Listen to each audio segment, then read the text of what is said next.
Good afternoon, everyone.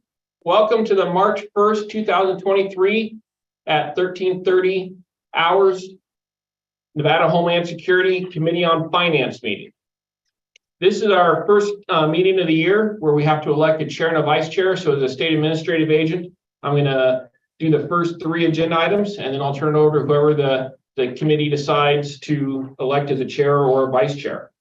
So I'd like to start with item number one. This is call to order and roll call and discussion only. And I'll ask Ms. Whipple to take the roll of the committee members. Kevin McMahill.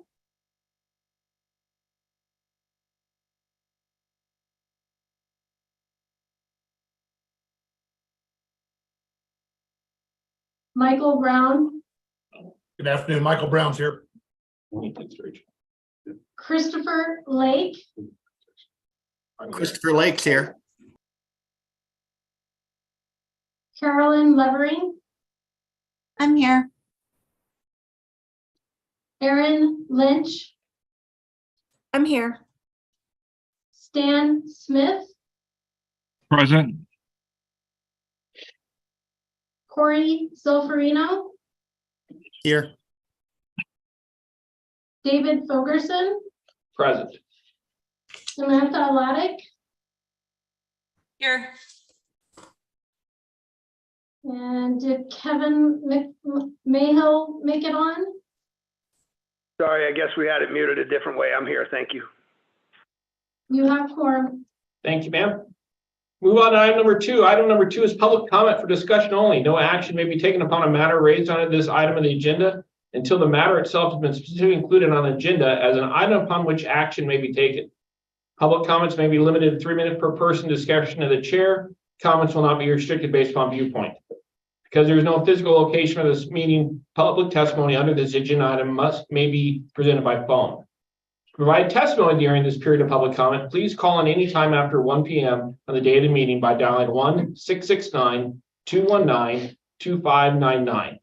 When prompted to provide the meeting ID, please enter 686-738-8625 and then press the hashtag.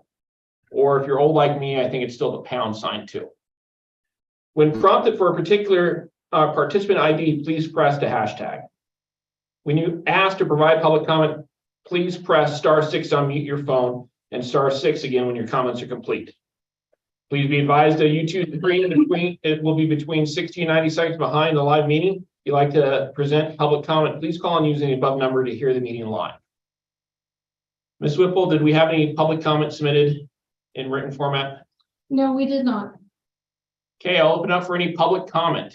Anyone in Zoom world with public comment?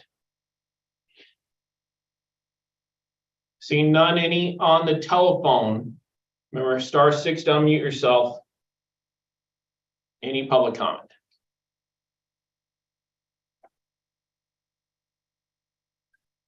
*6 for on a phone. I think we've waited probably long enough. We'll move on. I'll close that agenda item and I'll move to item number 3. This is what everyone's been waiting for. Annual nomination and selection of Finance Committee Chair and Vice Chair.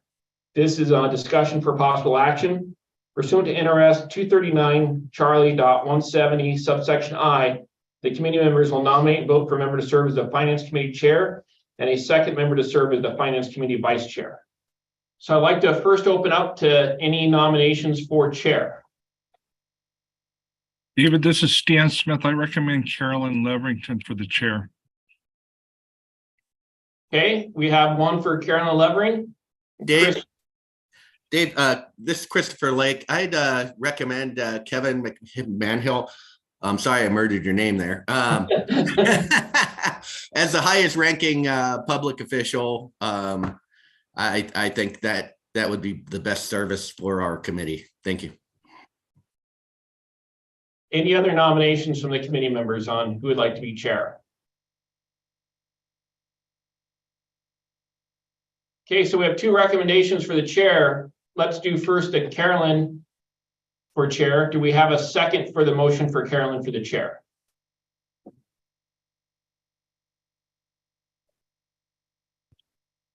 Okay, hearing none, do we have a motion for a second for Sheriff McMahill to be the chair? Brown would like to second that. Okay, so we have a motion and a second. All in favor of Sheriff McMahill as the chair? Aye. Aye. Any opposed? Okay, now how about the vice chair? Do we have any nominations for vice chair? Carolyn, you look really good being the vice chair. This is Chris. I would recommend Carolyn as vice chair. Any other nominations for vice chair, or is anybody like to second that nomination? I'll second that motion, Stan Smith. So we have a motion for and a second for Carolyn to be the vice chair. All in favor of that motion, say aye. Aye. Aye. Carolyn, I know she didn't vote. Aye. Any opposed, say nay. Okay, motion carries. I will turn the meeting now over, starting with item number 4, to Sheriff McMahill. Congratulations, sir. Thank you very much. I appreciate it. Item number 4, the approval of the minutes for discussion and possible action. I'm guessing all of you had the opportunity to review the minutes. Is there any discussion? If not, we'll entertain a motion.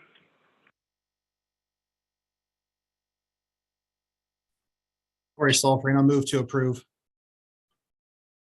Chris Lake will We have second. a motion from Corey. Do we have a second? Second from Stan. Second from Stan. All in favor, say aye. Aye. Aye. Opposed, nay. Motion carries. Thank you. Item number 5, approval of the project change request, PCR above the $100,000 threshold. Again, this is for discussion and possible action. I'll turn it over to Jared Franco from DEM Homeland Security. Jared? Thank you, Chair. Jared Franco for the record, CFO, DEM. I'm here to brief the committee on a PCR of over $100,000 for FY21 UASI grant from Las Vegas Metro Police Department for the project of multi-coordinated tactical response. The PCR should be in your meeting materials. The committee has 2 options on this agenda item. They can either approve this request or they can deny it and ask that these funds are deobligated and then reobligated to another project.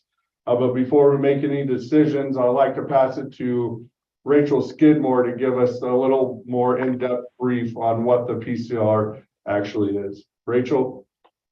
Thank you, Jared. This is Rachel Skidmore with the Las Vegas Metropolitan Police Department. I'm speaking specifically to UASI, our MACTAC, which is our multi-tactical response on UASI fiscal year 21.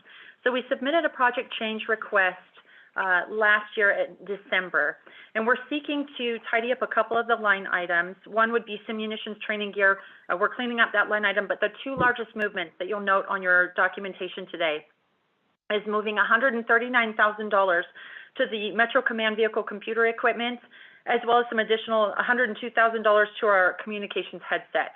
The other items are pulling from our shields as well as our tactical gear. So the project and scope of this investment justification as written was to be able to further increase the posture of the Las Vegas Metropolitan Police Department to be able to respond to significant acts or critical incidents. The scope of this project with the proposed project change request you have in front of you does not change. So what we're doing is we're seeking to move some recognized cost savings in shields to our mobile command line item. What this is doing is it's moving and it's outfitting mobile command vehicle, our technical response vehicle, and our tactical operations center, making sure that these 3 vehicles that are extremely crucial and critical to our response are symbiotic and that they can respond to significant events if one of the vehicles is down in place of one another. So this is increasing that computer equipment to ensure that we have that capability. The second large line item that I wanted to reference is the communications headset. So this is purchasing for 2 different entities. One is our Homeland Security Saturation Team. This team is one that is given the task of going out to target hardened critical infrastructure. As we have known threats arise or we have ability for interdiction and disruption, these teams are a specialized team that go out and target harden as based on need and critical incident. The second team receiving that is my SWAT team, and it's going to be all three squads on my SWAT team. And it's the primary purpose of these headsets. And I know, Jared, I had sent you some of the information prior. The headsets are dual pack set. So it causes an officer safety issue when we have them that they need to run on our SWAT simplex channels and home channels, that they have the ability for officer safety. And not only that, but the most important is timeliness of information. And as we know with my teams responding in these events, it's highly critical that that information flows as rapidly, as quickly as possible. And with that, I'd love to open it up to the floor if there are any questions I can further expound on.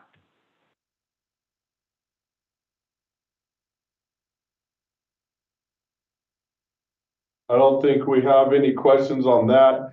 Thank you, Rachel, for that brief.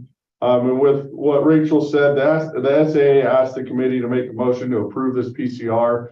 So I'll turn it back over to the chair for the voting of this. Chair.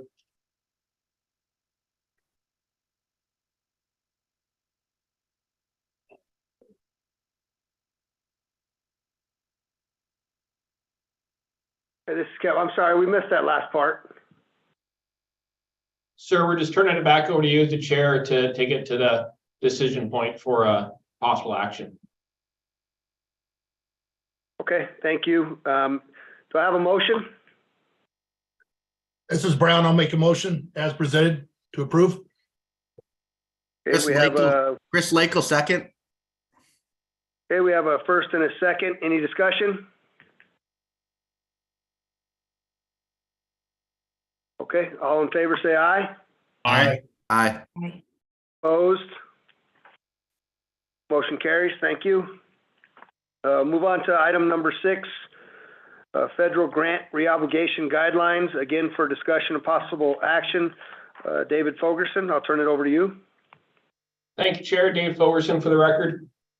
I wanted to daylight some stuff that we've got historical records on, but want to make sure that it's been a few years since we've actually discussed it as a committee. So I want to be able to have it back in front of you and then also take it to Homeland Security Commission. In 2011, the Homeland Security Commission and the Committee on Finance provided the state administrative agent, my position, the ability to approve project change requests up to $100,000. Anything over $100,000 is when we bring it back to this committee and then take that recommendation forward to the Homeland Security Commission. Since it's been 12 years since then, and a lot of faces have changed since then, I wanted to re-highlight this, that that was the permission given then, and ask that we get granted the same permission today as part of the motion that we were previously provided. You should have gotten received, and I apologize that you received these late. I was looking at just a dollar amount, but there is a procedure that goes with it. So the only change in the procedure from the 2011 to the 2023 edition is going to be the change of an email address to the new dem.nv.gov one, and then no other changes to it. So just looking to get this procedure readopted by the committee so we can continue with good documentation that we do have that authority from the commission and then, or from the committee and then the commission for SA to approve under 100,000, and then we bring it back to the formal public process for anything over 100,000. End of report, sir. Okay, any further discussion? It looks like it's just an email address change, really, right? Yes, sir, and then just a reconfirmation on that dollar amount to make sure everybody's still comfortable with it. Okay. Mr. Chair, I make a motion to approve. Carolyn Levering for the. Carolyn, okay, thank you. We have a motion by Carolyn to move forward. We have a second. Corey Salfarino, sir, I second. Corey. We have a first and a second. All in favor? Or, I'm sorry, any further discussion? This is Chris Lake. I have a question. Should there be any kind of inflationary factor on that? Is 100,000 still reasonable, Dave, or would 125 be more in line with what you were granted before? Thanks for the question, Chris. I think 100,000 is still a pretty decent number. These don't come up that often. And we do such a public process for all the Homeland Security grants that goes through the Resilience Advisory Committee, goes to this committee, goes to the commission, and or through the UAG, the Urban Area Working Group, then to this committee, and then to the commission, that I don't want to have too much administrative power that doesn't get daylighted. And so I would prefer that we kept it at 100,000. That way then, like the change we had today from Rachel, everyone gets to see that, and we hold each other maybe a little better accountable, and we also know where we're spending that money at if there's any questions. Sounds good. Thank you. Okay, any further discussion? We have a motion. All in favor, say aye. Aye. Aye. Opposed, nay. Motion carries. Thank you. Item number 7, grant status report for federal fiscal years 19, 20, and 21, and 22. This is a discussion only item. I'm sorry, I've never seen your name before, but is it Suze Coyote? Yes. From NCHS, and Jared Franco. I'll turn it over to you. Thank you. Good afternoon, Suze Coyote for the record. The status of current grant, in your packages, you have a grant status report attached in your meeting materials. All grant programs with open sub-awards are listed in the report. It shows the subrecipient agency, project, original award amount, reobligated funds received, amount spent as of the last report, the funding stream or grant, any deobligated amount, and the percentage of awards spent as of the last report received. The federal reporting narratives for Homeland Security Grant Program and Nonprofit Security Grant Program are attached, which provide program updates for those programs as of December 31st, 2022. The late reporting report is in your materials as well for quarter ending 12/30/2022. Caveat, we are tracking reporting with the use of an online database system to capture both Zoom grants reporting and legacy reporting that come in via email, and some that actually walk in through the door. We do our best to ensure the accuracy of this report, but perfection is elusive. A status of expected grants. The Homeland Security Grant Program, the NOPO dropped, the Notice of Funding Opportunity dropped February 27th and was set out through our listservs yesterday. Bulletins are going out through our listserv regarding timelines and technical assistance webinars that will be forthcoming. The Nonprofit Security Grant Program Notice of Funding Opportunity dropped yet the 27th as well, and was sent out through our listservs yesterday. Bulletins on webinars and timelines are going out by the end of this week. The Emergency Management Performance Grant Notice of Funding Opportunity also dropped on February 27th and was sent out through listservs yesterday through bulletins. State and local cybersecurity program. The Nevada Cybersecurity Plan has been submitted and is under review by CISA. And I am happy to answer any questions you may have regarding this report.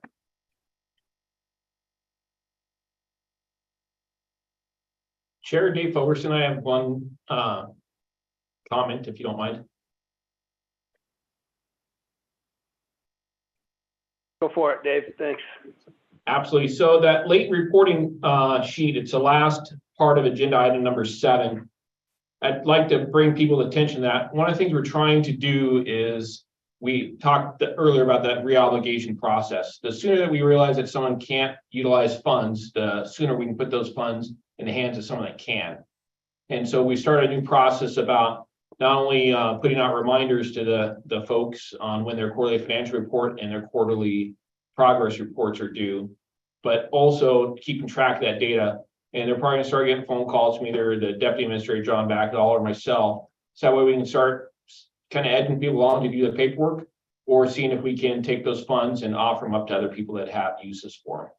So almost a little public shaming, but we're just trying to make sure that we don't return funds to the federal government. We want to make sure that we put them in the right hands of the state of Nevada for their utilization. This is Erin Lynch. I do have a question, kind of comment. On this report, I do see a lot of 0% spent. And like Chief Fulkerson, you said you were going to be, working with those subgrantees to encourage them to get their funding spent. On this particular report, because there's a lot of different federal fiscal years on here, and they're kind of grouped that way. Would it be possible to add on here maybe a column to help, the reader know when the end date is for that money, so that when it is that they have to spend by? Great idea. As just the outsider, I don't know when the end date is to go, oh, okay, well, they've done 75% spent or 0%, to kind of know how much time they have left to get funding spent. In my opinion, it might be a little bit helpful. So on the late report. That's on the grant reports.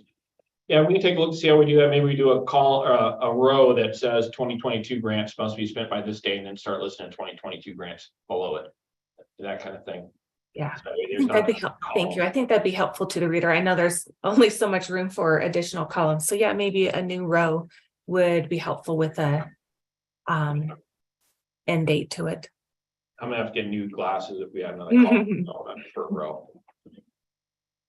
Yeah, Jared Franco for the record, just to add on what Dave said, to ensure that our staff has the most up-to-date grand totals at the end of each quarter, we're going to be reinforcing an already existing policy of our quarterly reporting for all subrecipients in a timely manner.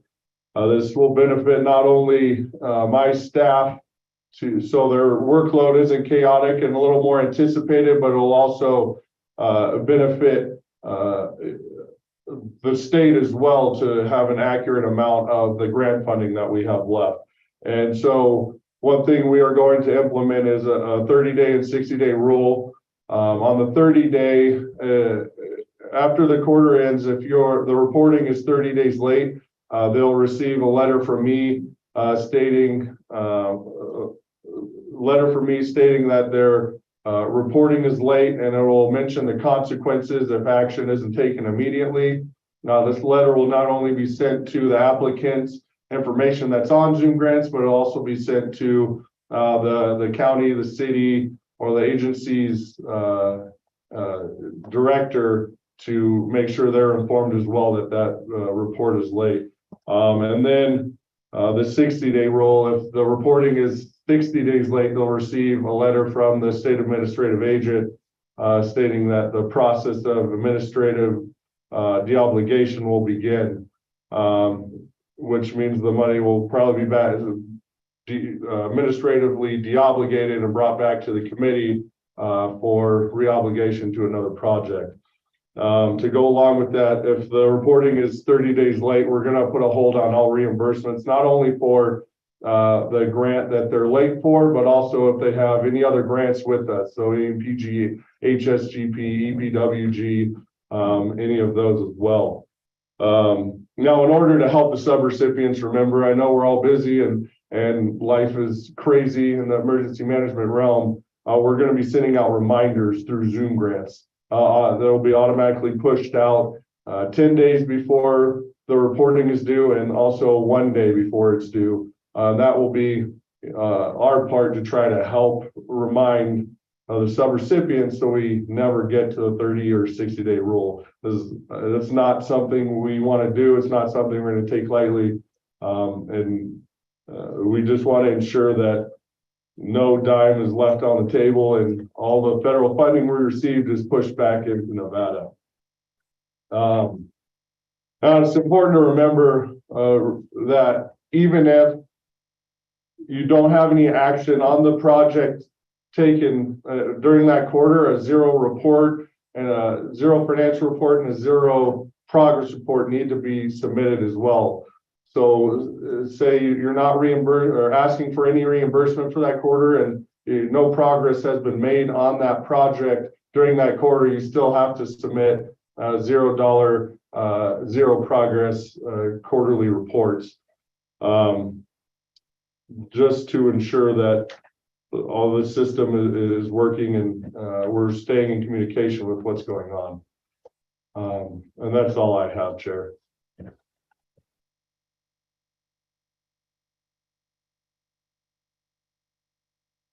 Hey, so, this is Kevin McMahill again.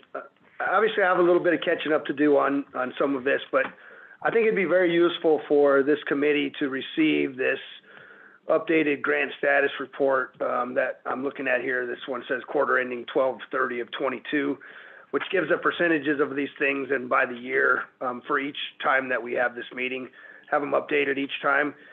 And part of the reason for that, I think we probably need to agendize some of these areas where we do see 0%. I'm sure many of you on the committee have a better understanding of where we're at on a few of those, and I will continue to get that from my people. But, you know, as an example, there's $503,000 on there for the multi-use EOC enterprise that says we approved it on 6/28 of 21. And so it'd be useful for me to have a better understanding of, are we going to be able to use that money in the time allotted that we have, or with the extensions that are provided? And as mentioned, there's a lot of 0% on there. And so I think it'd be very useful for us in those the 2019 and 2020 years to start to get better updates on where they're at and spending some of that money.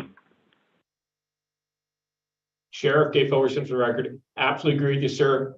We're letting staff work it first. Every meeting, every quarterly meeting we have this committee, you guys will get that report. And we're letting staff work the issue first, and then we'll probably bring it up to you guys to maybe help with some of that peer pressure, or also some of these smaller communities. Because if you look at the late reporting list, we have a lot of smaller communities that have that, or maybe some tribal nations on some of the 0% spent. So maybe there's some partnerships we can do where somebody can help out a friend to get through that process too. It's not about taking money away from people, it's about helping folks. Exactly what I was thinking. If there's a way that we can help them figure out how to spend it, I think that's a good move. Any other discussion? Carolyn Levering for the record. Go ahead, Carolyn. Thank you. Jared, there was one detail in this spreadsheet that escaped my attention when I saw it at a previous meeting. I noticed that on this document, there's no grants listed at 100%. Are you just dropping them off the list as they complete? I think if they're closed, they're not on the list. Okay, I just wanted to double check because I wasn't sure what we were missing. Can we keep a separate list of the grants that have closed with some sort of brief summary on the status, like if they were changed around, or so we know what the ultimate result of the grant award was? Yeah, absolutely. We can work on that. And maybe we can talk offline, Carolyn, so I could really get a better idea of what you're asking for. Because, you know, we're always on board for most transparent, most informative way of keeping everybody in the loop. Yeah, because I'm thinking we frequently get requests from our delegation and other elected officials about, you know, where is this money going? How is it being spent? Is it being spent in the best way possible? And if we have a more high visibility over what we're accomplishing with these funds, then I think we can tell our story a little bit better and continue to maintain that awareness amongst the people who make decisions in Washington on our behalf. Absolutely agree with you, Carolyn. Thank you. This is Kevin again. I like that suggestion as well, Carolyn. Instead of removing them from that list on the percentage spent, if we just put complete or something along that line, then I think we'd all have a better idea of what already fulfilled the obligations, and we'd have a better opportunity to talk about what has been completed. And because it's very difficult to go back and forth between a variety of different sheets to have a better understanding of all of the things that have been fulfilled and obligated. Any other discussion? All right, so that was a discussion only item. Moving on to item number 8, Department of Emergency Management, Homeland Security FEMA audit results for the federal fiscal years of 22 and 23. Again, discussion only. I'll turn it over to Jared. All right, Jared Franco for the record. It's time for the fun stuff now. So the Division of Emergency Management undergoes yearly federal monitoring and state auditing because of the visibility, sensitive material and duties our division is tasked with accomplishing.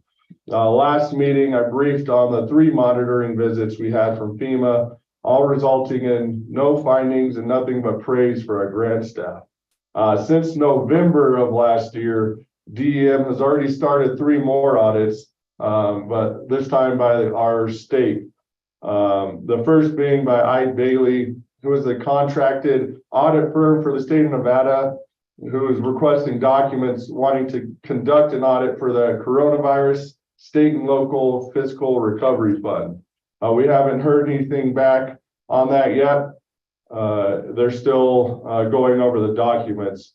Now, the second one is by our LTV audit team, and they are testing support for federal grants. They do also have the documentation, and we haven't heard anything back from them as well. And the third one is with our Nevada's executive audit branch. Last month, we had an opening conference, discussed a little bit about the process, and we have turned in all the documents they have requested. Again, all 3, we haven't heard any other information from them, but as always, we'll keep all of our committees apprised of what happens. With that, that's all I have, Chair. Thank you. Any additional discussion?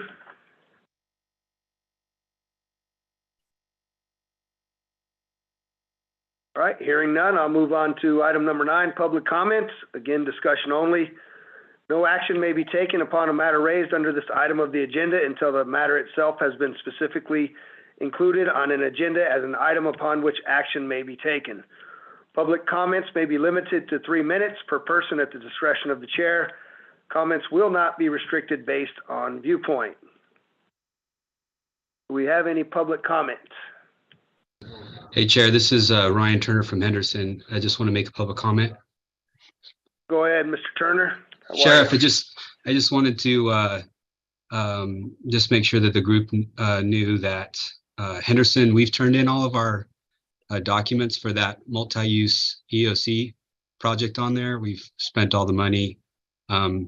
Everything's been turned in just after the date of the report. So I just wanted the committee to know that all 503,000 and change has been expended. Thanks, Ryan. I figured as much with you guys down there. It just stuck out to me as 0% on that large amount of money. So thanks for the update. Any other public comments? This is Roy Anderson, Emergency Manager, Washoe County School District, and I'd like to make a public comment, please. Go ahead, sir. Thank you, Chair. I just want to kind of reiterate what was brought up by Carol Levering on the report of the grants that were, that were spent and what they were spent on. I think it would be beneficial for me if it would be possible to have not full detail summary, but some type of summary of what type of grants were funded, were spent.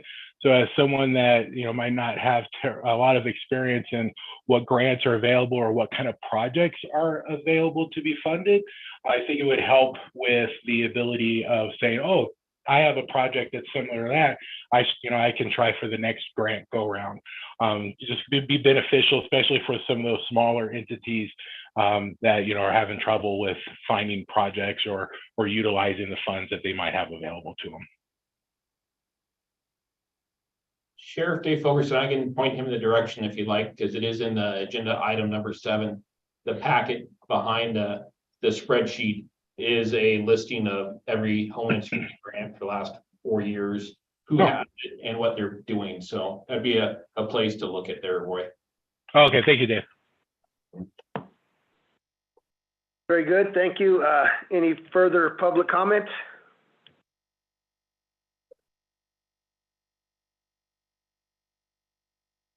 I'm not on the YouTube, Dave. Is there anything on the, on the Zoom? No, sir. Does not appear. I'm sorry. Okay. Very good. Thank you very much. All right, we'll move on to adjournment, again, for discussion and possible action. Looking for the motion to adjourn. Brown, motion to adjourn. Ray Solferino, second. All right, we have a first and a second. Any discussion? Thank you all very much. All in favor, say aye. Aye. Aye. Bye. Opposed, nay. Motion carries. Have a wonderful day. Thank you very much. Thank you.